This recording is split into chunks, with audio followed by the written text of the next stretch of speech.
समुद्र में उठने वाली लहरों के सामने किनारे पर एक गुरु का बड़ा ही अद्भुत आश्रम था। जितना अद्भुत आश्रम था, उससे कहीं ज्यादा अद्भुत वहां पर रहने वाले गुरु थे। उस सन्यासी ने अपना पूरा जीवन विज्ञान और अध्यात्म के नाम पर लिख दिया था।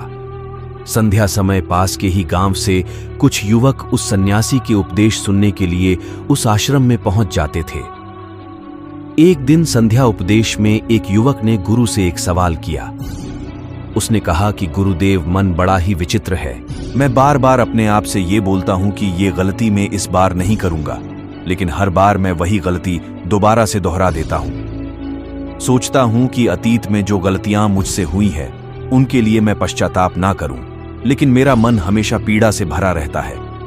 आप कहते हैं कि ध्यान सब दुखों को मिटा देगा, लेकिन मैं रोज ध्यान करता हूं, लेकिन उस ध्यान का मुझे कोई फायदा नहीं मिलता।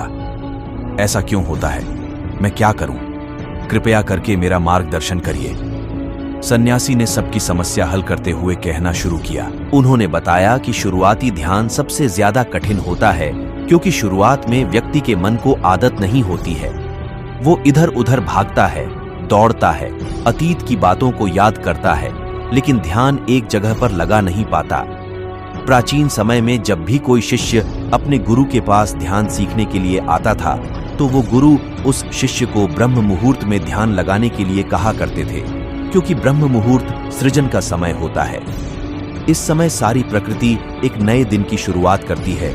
पक्षी पेड़ों पर कलरव करने लगते हैं और मुर्गे बांग देने लगते हैं। कमल खिल उठता है और पूरी प्रकृति एक सौंदर्य से भर जाती है। प्राचीन शास्त्रों के अनुसार 24 घंटों को 30 मुहूर्त में बांटा गया है, जिसमें हर एक मुहूर्त 48 मिनट का होता है। ब्रह्म मुहूर्त की शुरुआत सूर्योदय से 1 घंटा 36 मिनट पहले हो जाती है। अलग अलग ऋतुओं में सूर्योदय का समय अलग अलग होता है। इसी प्रकार ब्रह्म मुहूर्त का समय भी अलग अलग ऋतुओं के हिसाब से अलग अलग होता है। गर्मियों के दिनों में अगर सूर्य 6 बजे उदय हो रहा है, तो ब्रह्म मुहूर्त की शुरुआत इससे 1 घंटा 36 मिनट पहले यानी कि 4:24 पर हो जाती है। और वहीं पर सर्दियों में सूर्य अगर 7 बजे उगता है, तो ब्रह्म मुहूर्त की शुरुआत 5:24 पर होती है। आसान भाषा में अगर बात करें तो 4 बजे से 6 बजे का समय ब्रह्म मुहूर्त का ही समय होता है। ये वो समय होता है जब मंदिर के पट खुल जाते हैं। ऋषि मुनि नदियों में स्नान करने के पश्चात ध्यान साधना में लीन हो जाते हैं। यही वो समय होता है जब कमल भी खिल उठता है, मंदिर के पट खुल जाते हैं। चलिए विस्तार से समझते हैं कि इस समय हमारे शरीर में क्या बदलाव आते हैं। आयुर्वेद का कहना है कि मनुष्य का शरीर 3 ऊर्जाओं से यानी कि 3 दोषों से बना होता है, वात, पित्त और काव्य। यही तीनों ऊर्जा ये हमें पूरी तरह से संचालित करती हैं। अगर इन दोषों का संतुलन हमारे शरीर में बिगड़ने लगता है, तो हम तरह तरह की बीमारियों से ग्रस्त हो जाते हैं।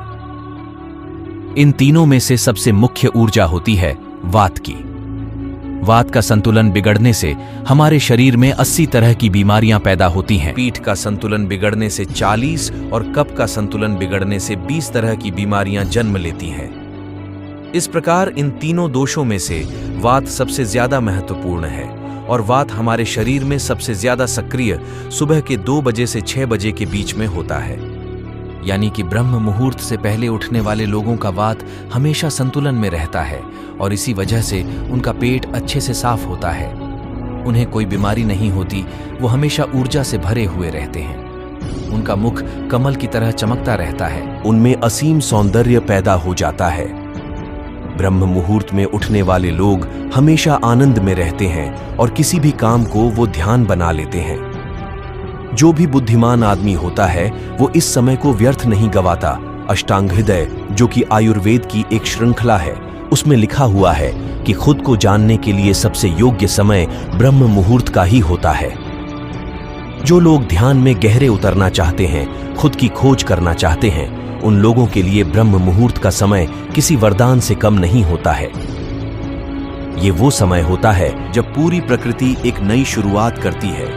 इसीलिए जो अतीत होता है वो पीछे छूट जाता है। दिन में और किसी समय ध्यान करने से आपको विचार परेशान कर सकते हैं और आप ध्यान को लगा नहीं पाएंगे। लेकिन ब्रह्म मुहूर्त में जब दिन की शुरुआत होती है तो आपका मन और मस्तिष्क पूरी तरह से खाली होता है और ध्यान में उतर पाना उतना ही आसान होता चला जाता है। एक बार तथागत यानी कि बुद्ध के प्रिय शिष्य आनंद ने उनसे पूछा था कि हे तथागत, ब्रह्म मुहूर्त का समय आपके लिए कितना महत्वपूर्ण होता है। इस पर तथागत ने उत्तर दिया था कि जिस प्रकार मछली के लिए जल महत्वपूर्ण होता है, उसी प्रकार आनंद, ध्यान और शून्यता का जीवन जीने के लिए ब्रह्म मुहूर्त में सही समय पर जागना और जागने के बाद ध्यान में उतरना बहुत जरूरी होता है। अगर आपकी यात्रा आनंद की तरफ नहीं है, आप दुखों में, कष्टों में अपना जीवन जीना चाहते हैं, तो आपके लिए ब्रह्म मुहूर्त का कोई महत्व नहीं है। लेकिन अगर आप अपने जीवन में आनंद चाहते हैं, खुशी चाहते हैं, हमेशा ऊर्जा से भरा हुआ महसूस करना चाहते हैं, तो ये जरूरी हो जाता है कि बुद्धिमानों की तरह आपको भी ब्रह्म मुहूर्त का पूरा उपयोग उठाना चाहिए। सभी युवक ध्यानपूर्वक सन्यासी की बातें सुन रहे थे। सन्यासी ने ब्रह्म मुहूर्त पर वैज्ञानिक दृष्टिकोण पेश करते हुए सभी युवकों को बताया कि हमारे मस्तिष्क के ऊपरी हिस्से पर पीनियल नाम की एक ग्रंथि होती है जो कि मेलाटोनिन नाम का एक हार्मोन रिलीज करती है, जो हमारे शरीर में आनंद की उत्पत्ति का कारण होता है। ये वही हार्मोन होता है जितने अच्छे से और जितनी ज्यादा मात्रा में पीनियल ग्लैंड मेलाटोनिन नाम का ये हार्मोन रिलीज करती है, उतने ही आनंदित हम रहते हैं। लेकिन जैसे ही हम सूर्य के संपर्क में आते हैं, ये मेलाटोनिन नाम का हार्मोन अपने आप नीचे गिरना चालू हो जाता है। और इसी वजह से जो लोग देर से उठते हैं, अक्सर ऐसे लोग बिना कोई कारण ही तनाव में रहते हैं। उन्हें खुद समझ में नहीं आता कि उनके अंदर तनाव किस बात का है। छोटी छोटी बातों पर गुस्सा आना, चिड़चिड़ापन, ये सारे स्वभाव उनके अंदर पाए जाते हैं। शरीर और मन मस्तिष्क की ये सारी प्रक्रिया मेलाटोनिन नाम के हार्मोन का पीनियल ग्लैंड द्वारा ठीक से रिलीज ना हो पाना, इसी के कारण कुछ इंसानों का भाव ऐसा हो जाता है। ब्रह्म मुहूर्त के बाद का मुहूर्त समुद्रम नाम से जाना जाता है, जिसमें शरीर और मन की मूवमेंट होती है। इस समय पीठ पर सूर्य की किरणें सीधी आती हैं और सेरोटोनिन नाम का एक हार्मोन रिलीज होता है, जो हमारे मन और मस्तिष्क में ऊर्जा पैदा करता है, एक ताजगी पैदा करता है, जिससे हम दिन के सभी काम कर पाते हैं। चरक संहिता में लिखा हुआ है कि जो व्यक्ति रोजाना ब्रह्म मुहूर्त में उठता है, उसकी उम्र बढ़ने की रफ्तार धीमी हो जाती है। यानी जिन लोगों के चेहरे पर समय से पहले झुर्रियां आने लगी हैं, उनके बाल पकने लगे हैं, ऐसे लोग अगर नियमित रूप से ब्रह्म मुहूर्त में जागने का अभ्यास करें, तो कुछ ही समय में वो पाएंगे कि उनके चेहरे की झुर्रियां और उनके बाल पूरी तरह से ठीक हो चुके हैं। एक युवक ने सन्यासी से सवाल किया कि गुरुदेव, कुछ लोग ब्रह्म मुहूर्त में नहीं उठ पाते हैं, ऐसे लोग किस प्रकार पर अमूर्त में उठने का अभ्यास कर सकते हैं? कृपया करके उसके बारे में मार्गदर्शन करें। सन्यासी ने कहना शुरू किया कि ब्रह्म मुहूर्त में जागने के लिए जरूरी हो जाता है कि पिछली रात्रि आप सही समय पर निद्रा में चले जाएं। अगर आप सही समय पर नींद नहीं लेंगे तो आप ब्रह्म मुहूर्त में पूरी ऊर्जा के साथ नहीं उठ पाएंगे। आप ब्रह्म मुहूर्त में उठने के बाद भी थका थका महसूस करेंगे। आपको नींद आएंगी, झपकी आएंगी और आप पूरी तरह से ध्यान नहीं लगा पाएंगे। इसलिए जरूरी हो जाता है कि ब्रह्म मुहूर्त के समय का पूर्णतः उपयोग करने के लिए आप योग निद्रा का अभ्यास करें। योग निद्रा में नींद गहरी होती चली जाती है और कुछ ही समय में आपकी नींद पूरी हो जाती है। युवक ने अगला सवाल पूछा कि गुरुदेव, ब्रह्म मुहूर्त में किस प्रकार की दिनचर्या का पालन करना चाहिए? सुबह उठते ही सबसे पहले क्या करना चाहिए और किस प्रकार ब्रह्म मुहूर्त के समय का पूरी तरह से उपयोग करना चाहिए? सन्यासी ने सबको चेतावनी देते हुए समझाया कि जितने भी योगी महात्मा होते हैं, सन्यासी होते हैं, वो ब्रह्म मुहूर्त में स्नान और सोचते आदि करने के बाद सीधा ध्यान में बैठते हैं, क्योंकि इस समय ध्यान करना सबसे आसान होता है। विचारों का भटकाव सबसे कम होता है, क्योंकि इस समय दिन की शुरुआत हो रही होती है, नया सृजन हो रहा होता है। इस समय पूरा वातावरण शून्यता से भरा होता है, तो इस समय 15 मिनट का किया हुआ ध्यान पूरे दिन में 2 घंटे किए हुए ध्यान के बराबर हो जाता है। आप सिर्फ 15 मिनट ध्यान करने के बाद वही अनुभव कर पाएंगे जो एक योगी, जो एक सन्यासी, जो एक महात्मा, जो एक गुरु गहरे ध्यान में जाने के बाद अनुभव करता है। तो सबसे पहले ब्रह्म मुहूर्त में उठने के बाद स्नान और सोच इत्यादि करने के बाद सीधे ध्यान में प्रवेश कर ले। कोई भी ध्यान आप कर रहे हो, किसी भी प्रकार का आप ध्यान कर रहे हो, इससे कोई मायने नहीं है। जिसका भी आप पालन करते हो उसका ब्रह्म मुहूर्त में उठते ही पालन करने का अभ्यास करें और कुछ ही समय बाद आप खुद ही ये अनुभव करेंगे कि आप कितने गहरे आनंद को प्राप्त कर चुके हैं। आप इतने गहरे ध्यान को कभी अनुभव नहीं कर पाएंगे जितना गहरा ध्यान आप ब्रह्म मुहूर्त में अनुभव कर सकते हैं। जिन लोगों ने ध्यान की यात्रा की सिर्फ शुरुआत की है या फिर जो शुरुआत करना चाहते हैं, उनके लिए तो ब्रह्म मुहूर्त बहुत ही वरदान साबित होगा।